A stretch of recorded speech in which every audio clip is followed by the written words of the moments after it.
Hi guys, Hi, Polly Taylor here from Beaten Jeans. and today we're interviewing Thad Hamilton, our second male interview, which is exciting. But Thad is very interesting because Thad has CDH1, but did not find out that he was CDH1 positive until after his gastrectomy. So he has a very, very interesting story. Here he is right here. Hi, Thad. I'm going to go ahead and invite you in here. Let's see. Is this you? Hi, Thad. Hi. There. How are you? Good. How are you?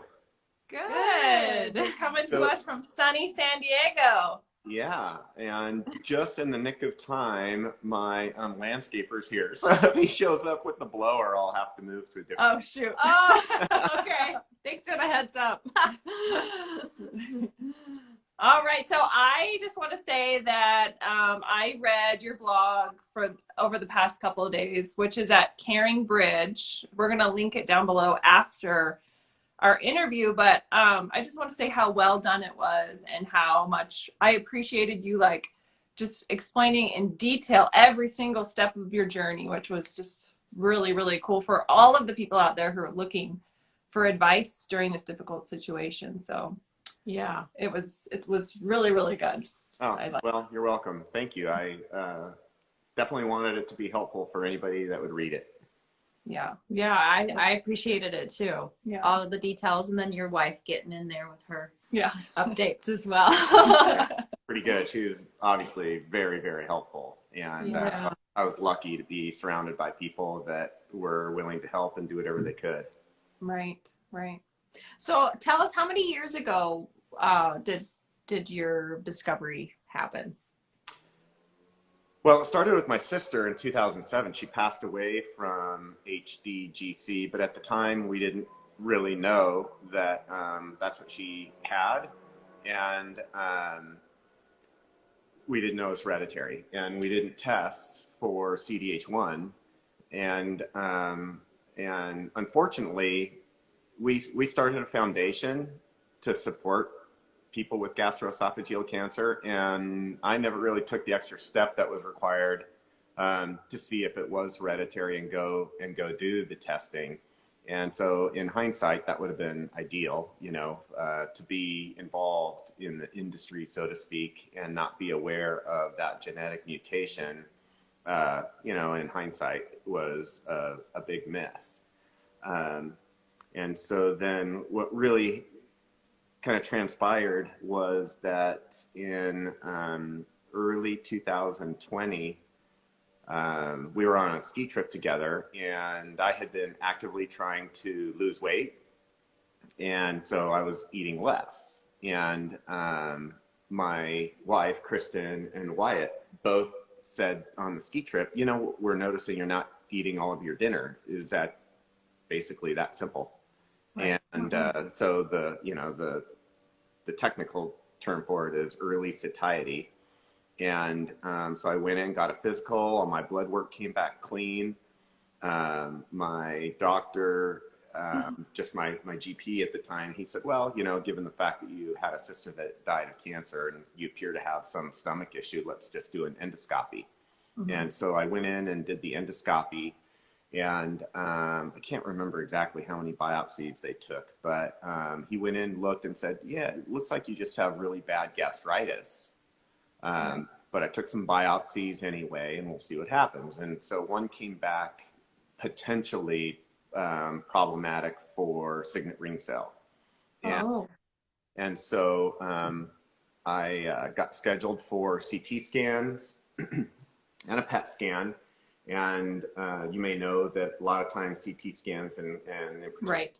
scans really don't do a good job of finding this kind of cancer. It's an elusive cancer. And so I went in for my second endoscopy, and all of the biopsies, and this time he took 25 or 28, I think, and all came back negative. But fortunately, he didn't believe it. And so he said, we need to go in for a third, but this time I want to do fine needle aspirations. He's been with us for like 20 years. I love him to death, but the blower is still so, I can't hear him. Yeah, I can't hear him. I know. I watch Sam the Cooking Guy videos. He's from San Diego, and he always says, "Oh, the blower's here," but you know, you can never hear it. But back to me, it sounds like I'm in a wind tunnel. Oh, shoot. So the kind of endoscopy that I went in for that third time, he took all the biopsies again, where they scraped the inner lining, but they took 4 fine needle aspirations, so they actually went into the layers of the stomach, Right. where they confirmed that there was the signet ring cell. And when he came out the third time, he just said, the inside lining of your stomach is really angry, you know, and he said after taking Prilosec for, at this point, you know, 2 months, he said there's no progress at all, and so he knew at that point. And so I think, let's see here, timing wise, then that would have been like April 2020, and and then from there I just scrambled to interview as many care teams as possible and figure out what the best treatment strategy was going to be. And really, for somebody who's diagnosed with cancer, they're trying to stage it, but they can't really stage it. My understanding is they can't really stage it until they remove your stomach. Right. Test it. And so there's kind of the strategy. Do you want to do surgery first and then chemo, or do you want to do chemo, then surgery, then chemo? And both have some unique pros and cons. But anecdotally for me, most of the people that I had known through word of mouth had surgery first. Right. So ultimately I was hoping that I would be a candidate for surgery first. It's almost like you want it out. You just want it gone, right? And you want to start the treatment immediately. That's how I would feel. Yeah. I have a question about that fine needle aspiration. So they didn't see like a mass per se, but they knew the general vicinity of where that one biopsy was taken. And so then they just kind of blindly did an aspiration. Is that how that happened? Well, let me just start by saying that I'm not a medical doctor. Oh. Because I'm wondering, why can't they aspirate all our layers and see if there's anything in there? Right. I think we would need to talk to a GE doctor, you know, and really find out what the details are. But as far as I know, right now, you have 2 strategies for doing surveillance in your stomach when it comes to the specific endoscopy method. So one is the most commonly used for people in our scenario, and it's called Cambridge. And the other one that's in a clinical trial with Jeremy Davis, who you guys know, I think that one's called the Bethesda method, and that's where they're taking about 100 biopsies, I believe. And my cousin Ryan is in that clinical trial group. So you know, they use the Cambridge method on me, and I guess for lack of a better way to describe it, I guess in the layman non-doctor terms, it's when they're in there, it's kind of like the way that a baseball field is mowed when you look at the stripes just up and down. So the doctor's going in there and they're going down very carefully up and down your lining to see if they can spot something, because the lesions are so small that it's hard to find them. And so the way, as far as I understand it, the way that this tumor grows is not like, you know, a tumor that just presents itself, obviously. And I think that's why maybe PET scans and CT scans don't pick it up so easily. But it's more like maybe inside your stomach lining, kind of like a jellyfish moving around. And so I think when they can go in there and do the fine needle aspirations, they can actually, perhaps they can get more of those cancer cells. They're just so small, my understanding, you know. Thank goodness your doctor was so persistent and was determined to figure out what was going on with you. Yeah, he didn't like what he saw inside my stomach, you know. Yeah. And he could definitely tell that the walls were thickening, the stomach walls were thickening, and I guess maybe in a way they become calloused, or maybe I think, you know, what happens is your stomach can stretch, and as this tumor grows, the stomach wall thickens, and so it doesn't stretch anymore. And so that's why the early satiety kicks in, is like one of the that makes sense. Wow. Yeah, full easier. So how long? So had you only not eaten your full meal just that first week, or how long were those symptoms going on for? Well, it had been going on now for long enough to where, Kristen and White were saying, hey, you need to go get your physical anyway, like make sure that you talk about the symptoms. And I Right. really only had that one symptom. Okay. Occasionally a little bit of nausea after I ate, but really more like from acidic foods. Like if I were to eat spaghetti sauce, it's just a lot of, Mhm. a lot of acid. That would bother me. But my whole life I'd had food, I'll call them issues, with certain things where I just would be uncomfortable after I ate. Nothing that Right. was alarming, certainly not, I certainly wasn't thinking cancer. Right. So was that an easy decision for you after the results came back from that scan? So you said you started researching immediately, like care team. So you had pretty much made up your mind that you were gonna go forward with gastrectomy? Well, in my view, I didn't have a choice. I was doing everything I possibly could to to be eligible for surgery. That's what I really wanted, because in my opinion, that was going to give me the best chance of surviving. I think Right. um, there are some doctors that would say, well, the problem with doing surgery first is that you don't know if chemo will work in the future. And so I guess part of the strategy would be is that if you can have chemo first and it does reduce your tumor and the cancer shows responsiveness to the chemo, well, that puts you in kind of a good place because then you know that the chemo is going to work in the future. Mm-hmm. But I mean, Right. again, I'm not a doctor, so I really hesitate to Right. say those things. I think doctors, it would be a question that you'd want to ask your care team. And then, so you ultimately landed on UCSD, correct? I did, and I talked to several. Fortunately, healthcare is interesting. Some people will throw a big net out, which is what I chose to do, and I think some people are just a lot more, they internalize their healthcare, and sharing a cancer diagnosis with people is uncomfortable.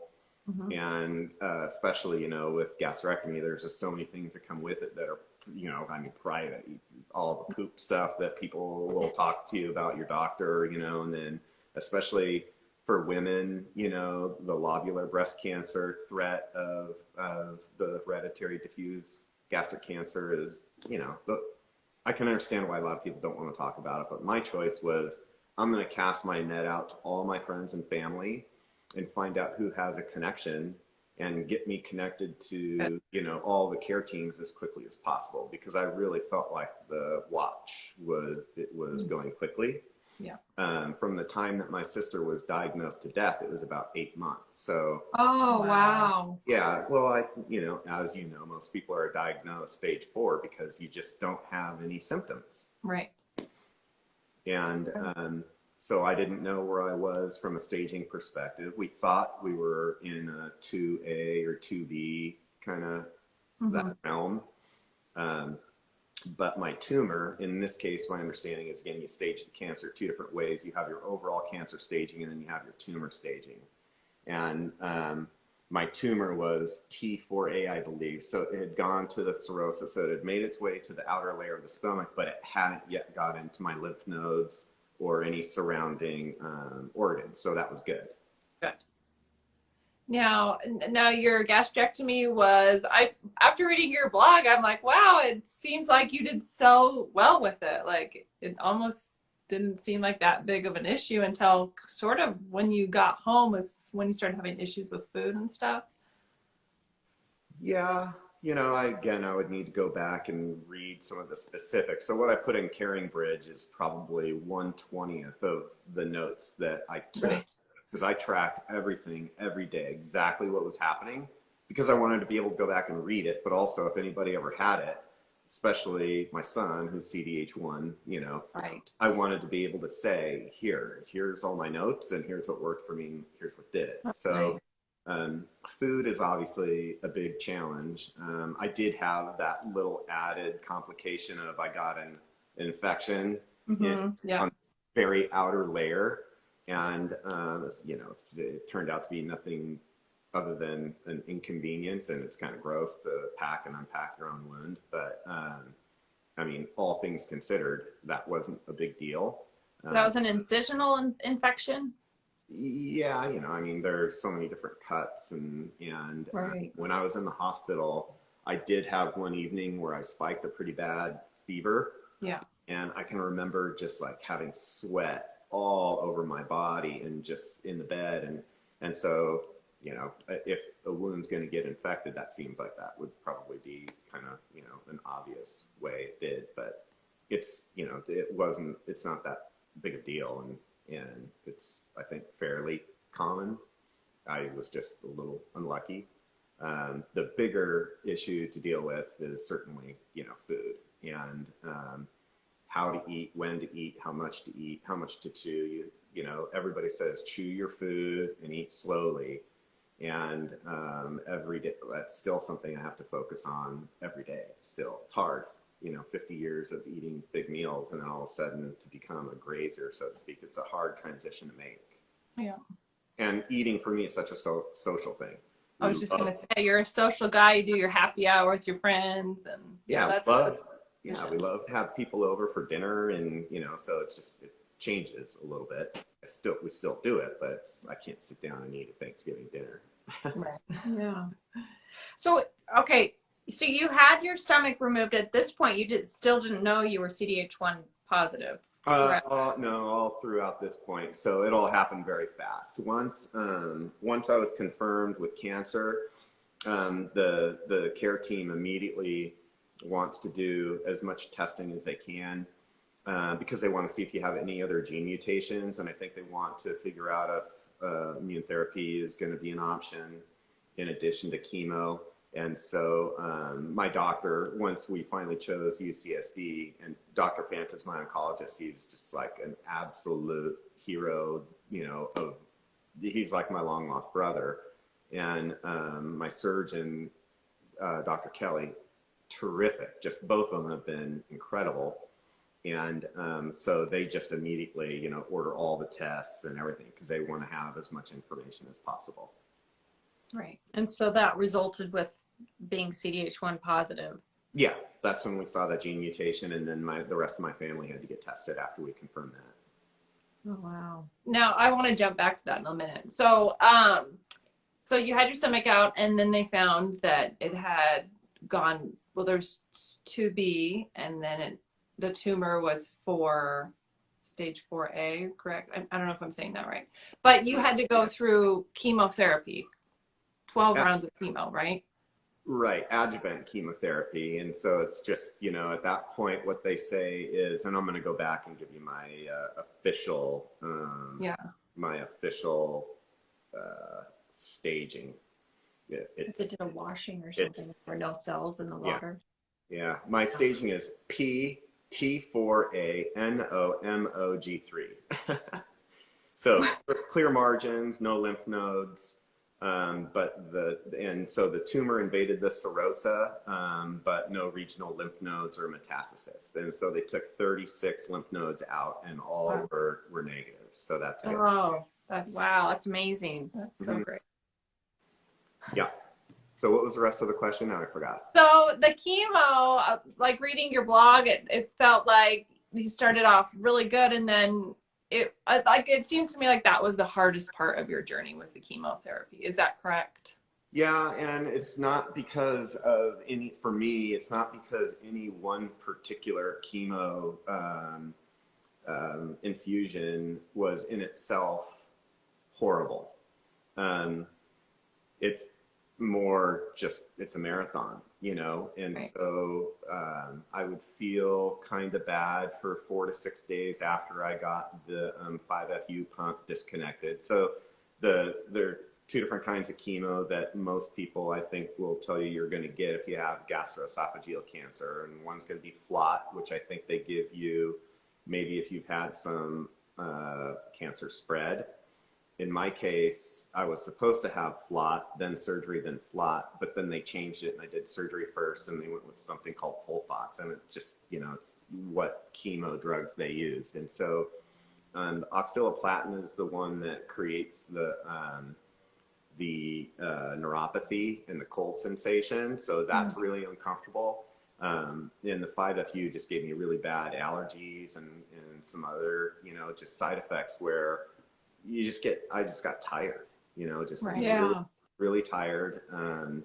And it's, you know, you're nauseous, so you're having problems eating. So then again, it's kind of self-fulfilling. You're low on energy, you know, you need to eat, but you don't have a stomach, and you know, so all like those things, vicious circle. Yeah, it's all those things together, and it's just like it's you know, it's a marathon. Right. That has to be challenging. I mean, just having the gastrectomy in and of itself is challenging, and then throw that chemo in there. You're having to learn how to eat, but then you're also dealing with all these side effects. Right. Yeah. Wow. And the chemotherapy, you had 12 sessions over 6 months?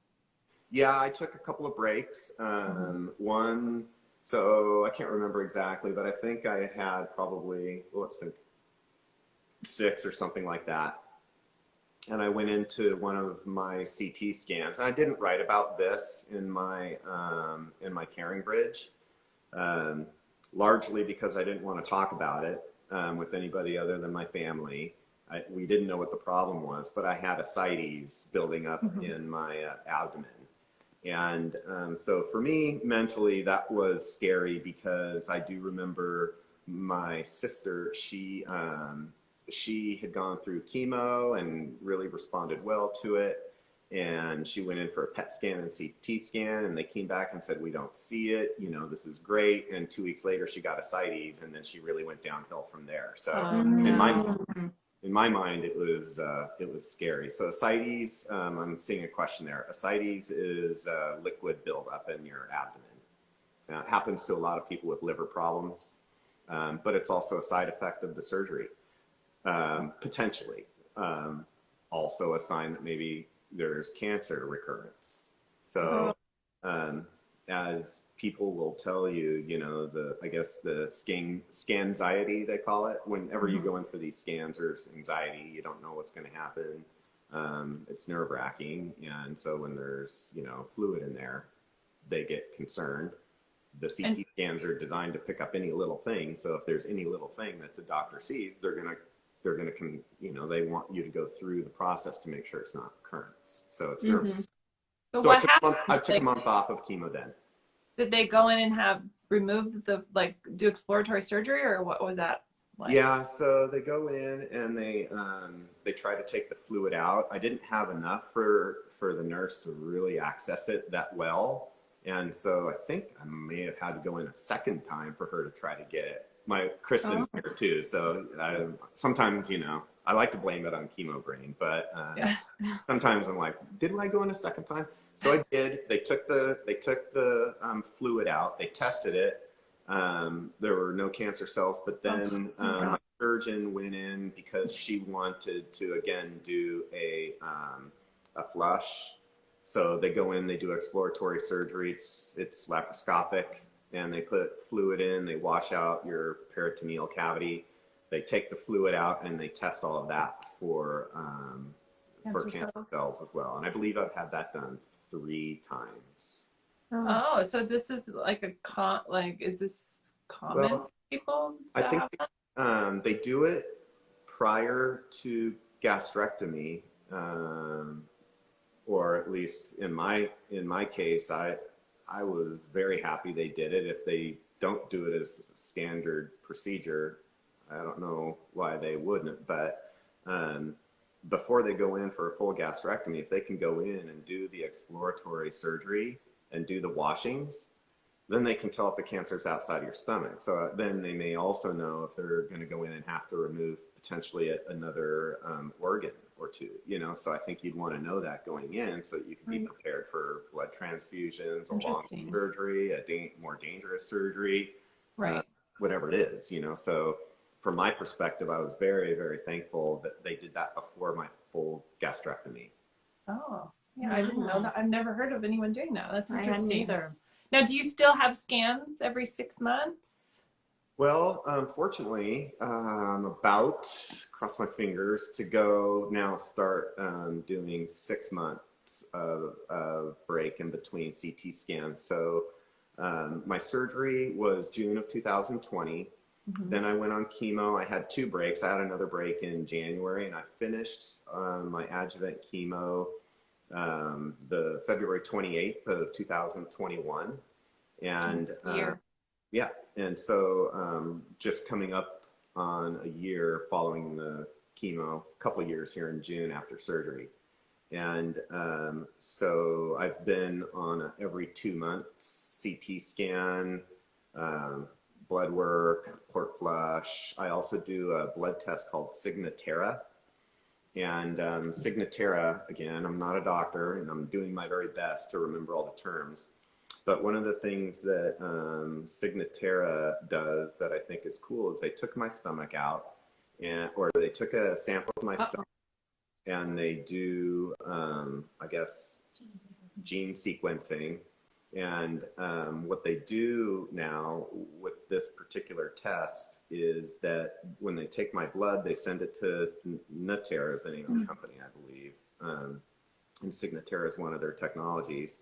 And apparently they can tell if the tumor is trying to spread through your blood to a new location. So if they see a spike in that tumor, mapping, then it is, one of the tools that they would use to potentially identify. Wow, That's really cool. So this is just a blood draw, and this test can see if your tumor is growing. Is trying to spread. Spreading your blood. That's my understanding, is that the tumor cells are spreading to a different location, and they can identify it in your bloodstream. Is that something that they offer to people who have higher stages of the cancer, I wonder? Or is this something that you found out on your own? I wonder if they do that test for us at NIH. Again, my doctor, Dr. Fanta, Paul Fanta at UCSD, he said, hey, this is one of the things we want to do for you. It's fairly new, so I still,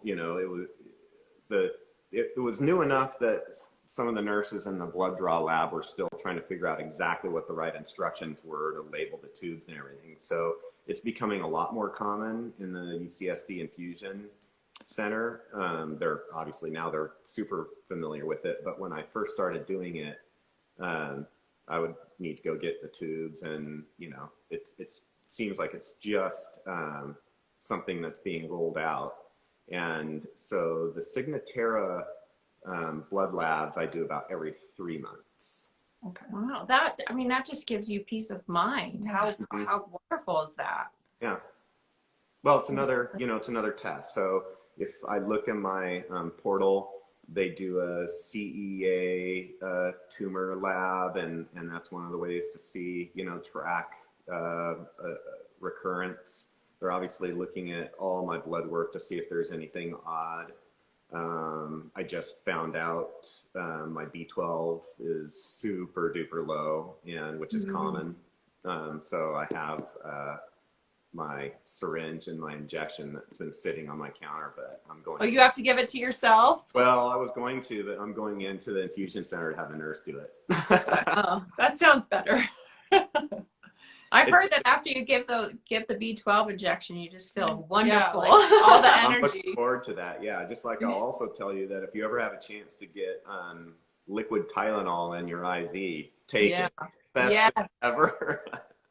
We request that when we have our screening, because when we do our endoscopies. After the 88 biopsies, it hurts so much. But we found that if we ask for the IV Tylenol, our stomachs don't hurt. Yeah, so I always, whenever I went in for my chemo, I realized I always, it extended everything, but I always got a full thing of saline solution, and I always asked for Tylenol if I could get it. All the nurses call it liquid gold in the lab. So. It is. Wow. And it is. It's so much different than the pills. It is good stuff. Good. Does your doctor at UC Davis or San Diego, UCSD, right? San Diego. Do they communicate with Dr. Davis? Do they talk to each other's? They have, yes. Dr. Fanta, we had a question about a potential care. I can't remember what the question was, but I put the two in contact. It's a pretty small world when it comes down to it. But Dr. Davis is a surgical oncologist, and Dr. Fanta is just a pure oncologist. My surgeon, Caitlin Kelly, she's a surgical oncologist too. So she would probably be somebody that would be in touch with Jeremy more frequent, or if I had a specific care question. But Jeremy is like, he's terrific because he's so accessible. He'll answer, an email about a care question. He does. Or research, or, I don't know if the guy sleeps. I know, that's what we were asking yesterday. So, okay. Now, how are you today? And now that you're almost a year out from chemo, how are you feeling? At this very minute? Yeah. Well, I ate about 40 minutes ago, so I don't feel the best. Okay. I still battle just feeling uncomfortable after I eat, and I think, again, it boils down to chewing your food to the point where it's just mush in your mouth, and I don't love that feeling, so I think I struggle with that a bit, and I still tend to eat a little too much food at one sitting because it tastes good. Right. So, but overall, I don't feel like I'm as low on my B12 as I am. Dr. Fanta told me I was at 150, which was, he said, one of the lowest numbers he can remember. You mean like energy-wise, you don't feel like you're pooped out? No, I don't. Not for being as low as he told me I was for B12. But yeah, Kristen's like, I disagree. So I do get tired. I do struggle with fatigue. I went from 205 pounds to 148 at my lowest, which was right after probably 8 months, or 8 of the 12. You're a tall guy, right? How tall are you? 6'1", 6'2". Oh wow. So that was really light. That was. What are you at right now? 148 was brutal. My friends kept teasing me that I was going to have to start shopping in the junior section. Yeah. Now I'm back up to 160 to 165. Good. Very nice. And I have a nutritionist at UCSD that's terrific, and we're trying to add muscle. If I could get to 170, that would be great, and that's probably where I'll stay. Are you back to lifting weights? Yeah, I lift weights, not as much as I should, so I've not been as focused on that the last month, but I need to get back into it. Yeah. Exercise. Is Kristen right there next to you? Yeah, you want to see her? Yeah. Okay, here she I'm comes. glad I washed my hair today on my day off. Hi, Kristen. Hi, Kristen. How are you? I'm good. Just Good. glad he can be here to do this interview and share his experience, because when we started this journey, there was just really hard. 13 years ago it was hard with his sister, 14 years ago, and then with him it was just like what to expect. We just had no clue, and during the beginning of the pandemic, everything was so closed, and so we were just so helpful to have any bit of information that you can glean. And everybody's situation is different, and we read something like, oh well, gosh, you're not gonna be able to ever have dairy again, and all of a sudden I'm like, you're doing great with dairy, shove the cheese in there. Good. Yeah, that'll add a lot of calories on that. Yeah, it does. Yeah, it's golden for me. The calories from cheese and dairy is helpful for me. Good. Butter everything up, right? And avocados. We eat a lot of avocados. Good. Yeah. Good. Now you have a son. His name is Wyatt. And how old is Wyatt? He'll be 20 in May. Okay. And unfortunately, Wyatt tested positive for CDH1. He did, yeah. He's CDH1 positive, so he started on, I've already taken him before for upper endoscopy because he's always kind of had dietary issues. He had colic as a baby, and he always just eats and burps and has different issues. So we had taken him just for the scope down the front, but not all the way under. And so once Dad was diagnosed, we went back to Sharp, and that doctor did the endoscopy and said everything looks good, So he took 46 biopsies that time. Yeah, last June. I did it 3 days before his birthday. I go, we'll do a couple days before your birthday, and we'll have your birthday celebration. Oops. And I was like, ooh, I didn't know they were gonna do that many. He was down for a couple of days. Like, Oh, shoot. Oh, no. It's like, thanks, Mom. Happy birthday. Yeah. Yeah, so he's just trying to figure out right now. He's very aware of it. He's very aware of his body. He's into health and nutrition, and he's in college right now in Dallas, trying to be on a workout program and a food program, but always just trying to figure out what to do next. Right. He's just wants to be really fit and thinks, okay, if I take care of myself, I can at least help myself that way. But we'll see. That's sort of where we are at too. Like we eat organic and we eat mostly plant-based because we don't know if this gene can be turned on or not. And right now we're sort of taking the risk, but. Yeah, he wants to go every 6 months for endos, and there's no real reason for you to do that for surveillance. I mean, you can find somebody to tell you the opposite and say, oh no, you should be going that much. So I don't know. We're trying to get him into UCSD as a patient just so he can at least talk to another endo, our gastro there, and then his regular gastro at Sharp. Good. Yeah. It's so awful because he's so young to have that worry and just thinking about that. And when you're in college, I can understand the desire to go every 6 months. It's because it's just like this dark cloud sitting over you. It's horrible. Poor thing. But and over you guys too. Yeah, the worry for you guys, for your son. I just can't. So hard. Yeah, but how hard is it on your body as a, still kind of a growing guy to be doing that many biopsies of your inside? We're like, are you then causing damage that could trigger it? Because we wonder that too. And that's the concern for me, because when I've had so many biopsies, I don't even know. But when they go in there, they're looking for white patches as an indication for the signet cells. But when you have biopsies taken, it leaves a scar tissue that looks like a white patch, which is.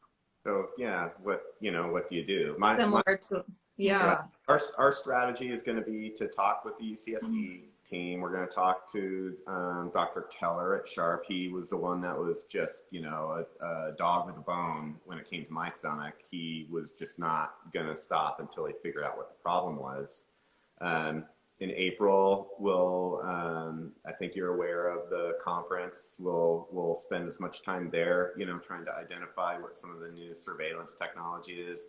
Dr. Perry Guilford has been awesome, as you guys know. Jeremy Davis has been terrific. A friend of mine, Karen Chelkin-Triber, she's the one that started No Stomach for Cancer. She has been just an absolute terrific resource for us. I know. I talked to her for a little over an hour one time. She's wonderful. Oh, she's amazing. I've probably been on the phone with her for 20 hours, seems like. So far. And so, I think when it comes to the surveillance strategy, for me, there's the NIH study that just came up. So NIH is a big resource. So for me, if you're in a surveillance mode, it's a teeter-totter. How long do you want to wait? And do you want to actually get cancer before you have a gastrectomy? And the whole time you're just thinking, well, I want to keep my stomach for as long as I can. So understand the stress, but ultimately I will tell you that getting a cancer diagnosis is worse than getting a gastrectomy. So my own personal opinion. That's my own. I think we needed to hear that. I think you needed to hear that. Well, it's really scary to get a cancer diagnosis. And once that switch is flipped, well, now you're kind of always potentially looking over your shoulder a bit. Right. So there's anxiety that comes with it, but gastrectomy is not a riskless surgery. Thankfully, I didn't know, how significant of a surgery it was before I went in. Now I know a little bit more.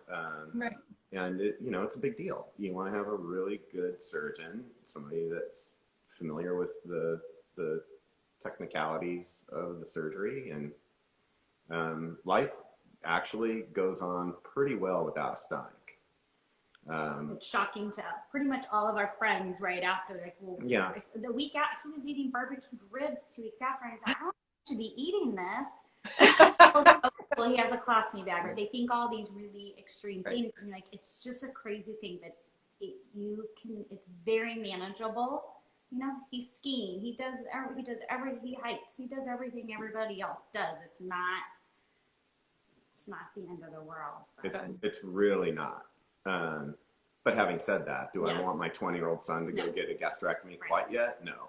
But I also don't want him to get cancer. So, and he's very aware of that as well. So, you know, I guess you kind of know when the time is right. My cousin, he just had his birthday, 38 or 39. He's still doing surveillance. So there's one other cousin in the family that has a CDH1 gene mutation as well. And he's opting for surveillance with Jeremy, like I said. So he's in good hands, you know? Yeah. So maybe you do wait until they finally find a little, you know, cell here or there. It's the magic and that's what Dr.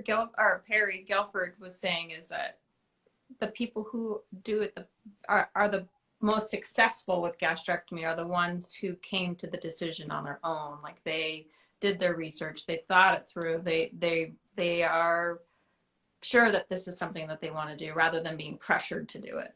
Right. Well, ultimately, you know, healthcare is personal choice. Ultimately, you have to be the one that makes a decision. You're in control of your own life, and you're the one that has to live with whatever decision that you make. Nobody else does. Right. Yep. Yep. This is good insight. It is. It's like you're saying everything that I'm thinking on the inside. Right. Yeah. Right. And I think all of us are, right? Mm-hmm. Yeah. It's tough, but I will say that you're still going to be able to eat all the foods that you love. In my case, I've actually been able to eat some things that I couldn't eat before. The one that sticks out more than anything else is chocolate. I couldn't have before surgery, and now I can.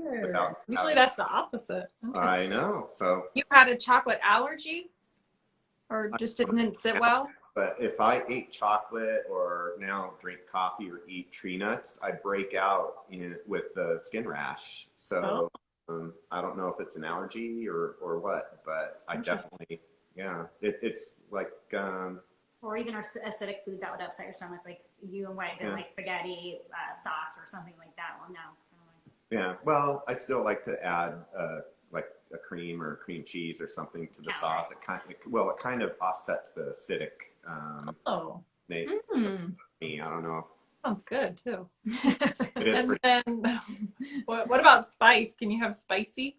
No, I used to really like hot food, and we even went through a time when Wyatt was a little kid where he was ordering, you know, like all the chocolate crazy Reapers. Oh yeah, that's how my husband is. Yeah. Oh, the things that are like 2 million on the skull bill or whatever. And so I did like spicy salsas and stuff, but it's just not worth it now with the old straight pipe. Right. And then you were like, so you do happy hours. So you said you wanted a gin and tonic. Can you have a gin and tonic now?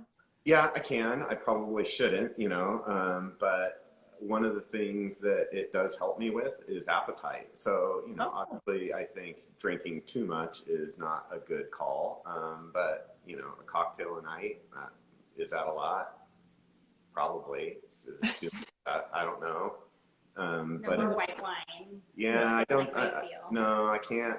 I can drink a little bit of red wine, but sugar, you know, is now my absolute enemy. And so that's one thing that you'll read about after a gastrectomy is dumping syndrome. And that sounds grosser than it is for anybody that's listening. It's really just stomach cramping, and but it's like another level of pain that I've felt. Like, call the paramedics for the pain. And I've been through it a few times. Fortunately, it gets less and less. But sugar is not a good, thing to have in my food. I've really noticed a problem with it. So wine is kind of on my, you know, white wine's on the do not drink list. Right. So cake. And he couldn't have cake for his birthday, but he can sure have a ice cream drumstick. Because it's got the dairy, you know, it has some of the protein in it. And so as long as you have protein with it, right. Or he drinks a lot of milk, which he never drank milk before, but he craved it because he was struggling with water so much. He just didn't like drinking water. He said it just couldn't do it. And so I started, because Wyatt was trying to not have lactose, and so I was buying Fairlife milk, that ultra pasteurized or filtered. So then Dad started drinking it, and then all of a sudden we were going through like 4.5 gallons a week, and he just was realizing that was good. And our friend who's a pediatrician, she said, drink a glass of milk at night before you go to bed. It just, gives your body something throughout the night. And Helps you gain weight. Oh. Yeah. So like the Fairlife, the chocolate Fairlife protein shakes from Costco are awesome. Like that's a great little. There's not a lot of sugar in them. That's not enough. 5 Yeah, grams. 5 grams, and plus, it's got a protein and a fat in there, so it's kind of, I try to really hone in on the zone diet, the 40-30-30 combo, so balance bars are good. If I have sugar, I need to make sure I have a fat or a protein with it to offset it, but I'm not gonna. Yeah, he still eats a chocolate chip cookie and just has a glass of milk.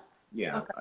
but maybe I'll have half of the cookie, because I just know I'm not going to feel great if I eat the whole thing. Right. So what's the 40-30-20? Is that 40% protein, 30% fat? What is that? I need to go back and look. I had it memorized It must before. be 40, 33. It must be the protein, fat, and. Will you grab the balance bar real quick? Let's Yeah. look. So, but there's probably somebody that's watching that's going to post it in there. That's a good tip, though. 40-30-30. Yeah, the 40-30-30 is pretty good. So also another product that I love is, actually, I'm going to say this, and then there's going to be a run on all these products, so I won't be able to get it. But Well, we can't get cookies. no, I need the balance bar, babe. But the Bear Bells from Trader Joe's. Bear Bells? They're protein bars, and they're really super good. Oh. I've never seen those. I've there never either. seen them. Yeah, the cookies and cream is great. That's salty peanut. I can't have tree nuts, so most of my nuts are actual peanuts. Like I can't have almonds or cashews. I don't know where you put those cases of them. Are they in your office? If anybody knows, I'm not sure, but it's the balance diet. Okay. The Zone, Enter the Zone is the book that the guy wrote, and I'm just drawing a blank right now on his. Okay. Enter the Zone. All right. Enter the Zone. So I just found the balance of 40-30-30 is great, but the things like I can't have, I'm not going to go have a huge blueberry muffin with the crystallized sugar all over the top, and I'm not going to go have an icy or a Slurpee or. Right. Which is So- probably Kind good of forces not you have to eat that. healthier. Yeah. Yeah, refined sugar, I think, is, I guess what I've realized is my stomach was kind of my defense mechanism for my bad choices. And, Dr. Sears, and is the Enter the Zone guy. And so without the stomach, I just anything that's kind of bad is just going to be more significant to the feeling. Right. Yeah. Right. You've lost that. Yeah. So, just read about dumping syndrome to make sure that you avoid doing anything that would trigger it if you have a gastrectomy, because especially after the surgery, when I had it the first time, we were getting ready to call the paramedics because, like I said, the pain was like way up there. Like I never hit a 10, I don't think, in the hospital except for once, and I was like, we're at about an 11 or 12 right now. He's also never had a child. Yeah, I've never had a kid either. So. So I can't tell him, like, did it feel like. Right. Nothing to compare it to. Oh my gosh. That's horrible. I didn't know it was painful. I just thought it was like hot flashes. I thought so too. I thought it was like bloodshed. No, the cramping is next level, and then you get you'll get sweaty, and your sinuses start draining. There's a whole bunch of side effects that happen, but it's so weird, isn't it? Yeah, the pain is brutal. I was crawled up in the bottom of a bathtub a couple of times. Just my gosh. Yeah, it's terrible. It hurts. Can you take a pain pill for something like that? Or you just have to let it pass. No, it just kind of passed. So when it first happened to me, it would last I could feel it coming, and I would know, okay, I've got about 15 or 20 minutes, here it comes. And I'd go through maybe, like, when it first happened, 4 or 5 contraction periods, and there'd be maybe 15 to 20 minute breaks in between them, and I would just get all sweaty. Labor. Yeah, I mean, maybe, Yeah. very similar, I don't know, but and then it just stops. And I felt like when it happens to me, I feel like I just got done running a marathon. I did a couple of like ultra distance hikes prior to all this happening, like 38 to 50 miles without stopping, and just that total exhaustion at the end is how I felt. And then I'd feel that way for about 24 hours. Wow. And Wow. I bet you never wanted to eat whatever it was that triggered that again, huh? Well, yeah. So there are a few things like now, you know, whether or not it's true, I don't know. But like lunch meat, sliced lunch meat, if it's older than 2 days, I won't eat it, because I think one time I had it and it was 3 or 4 days old, and I think that might have triggered it. There's no way for me to prove these things. I don't know. Sometimes I didn't chew my food enough, or I ate too fast. I know it triggered it. I had it once when we went out to dinner with some friends, and I really am not even sure what triggered it. I have no idea, but I had to leave dinner, and it was right in the beginning. It was a bummer. That's terrible. Well, I'm glad to hear that they're getting further and less frequent for their Yeah, so that's one thing I've noticed, and they're not as severe. So it's almost like every time it happens, it becomes less severe, fewer contractions, definitely know what's happening.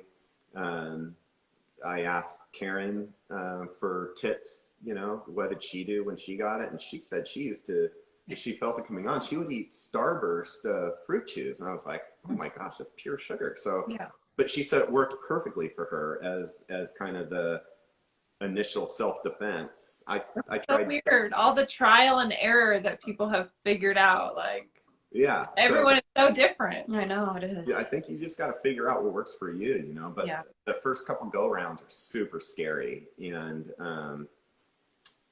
I started chugging milk, and that seemed to help a little bit. Right in the beginning. Well, thank you for educating us on that. I didn't know, and I've got an upcoming surgery, so I thought it was just diarrhea and hot flashes. So No, well, now I'll know what to look for. Yeah, when somebody tells you dumping syndrome, you immediately think really bad diarrhea, and it's not at all what it is. It's cramps. For me, pure.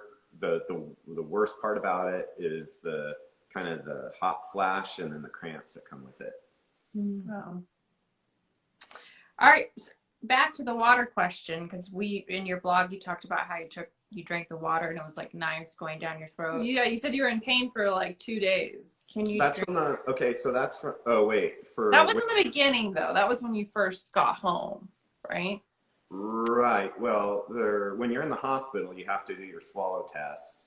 So they have to make sure that the connection between the small intestine and your esophagus is sealed.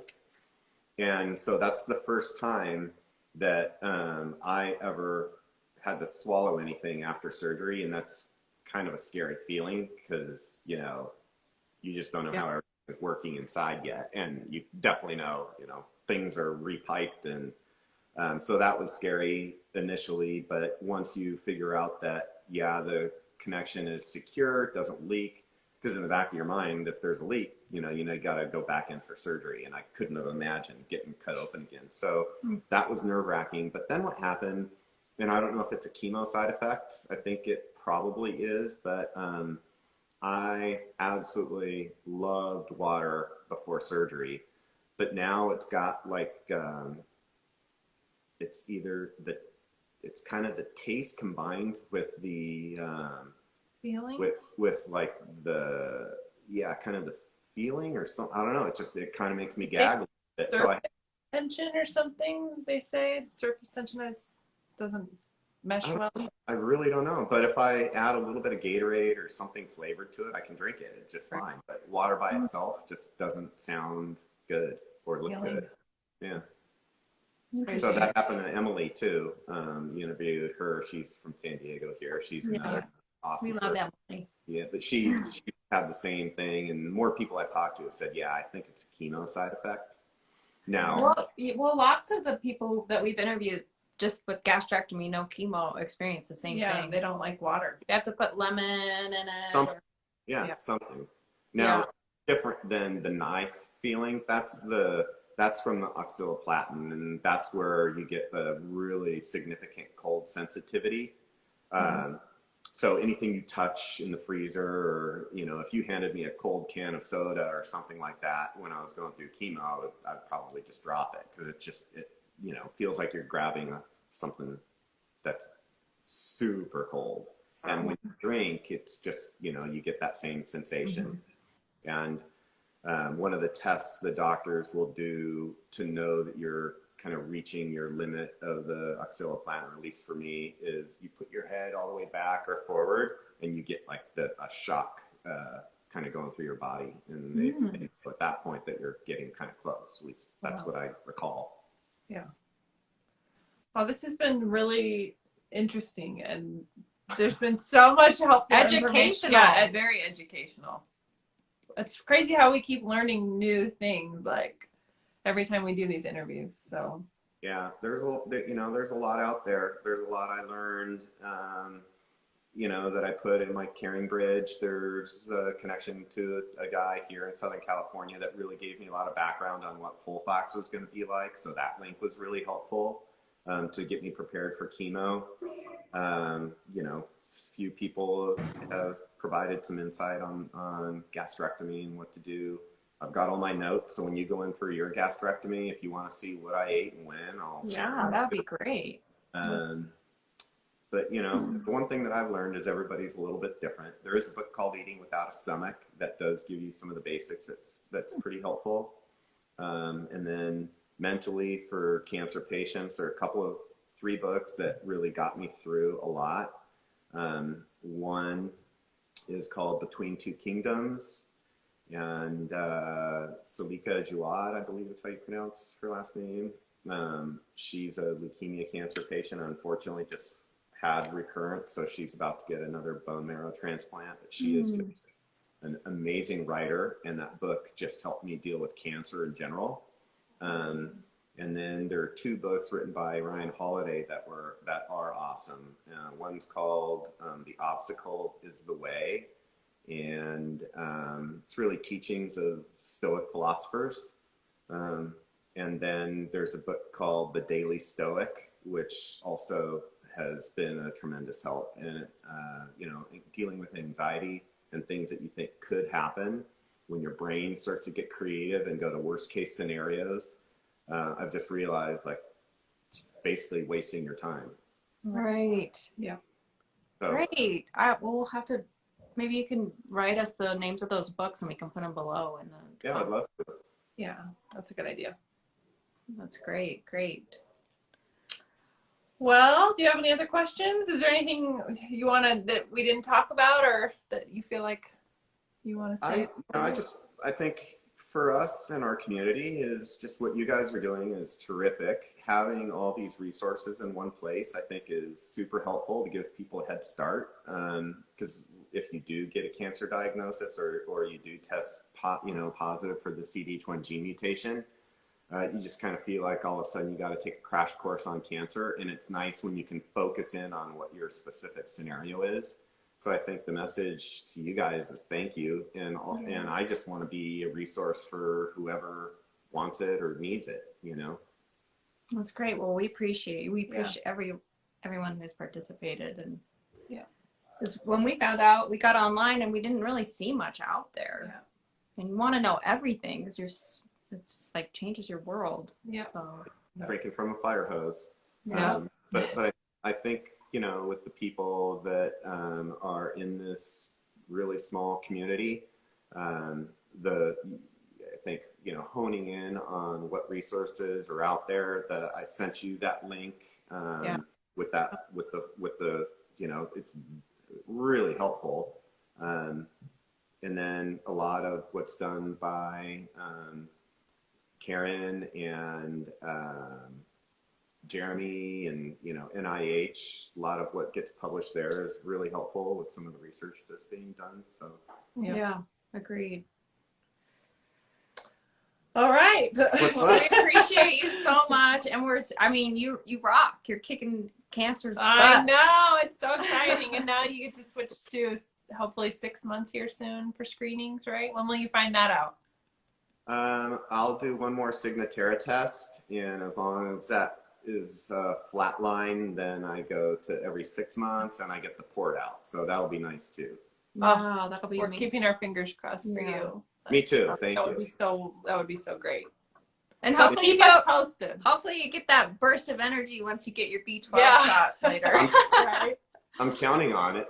Yeah. I don't know. Is it going to keep me up? I don't know. You're gonna feel asleep for weeks, but you're gonna feel great. Yeah, right. Thanks, you guys.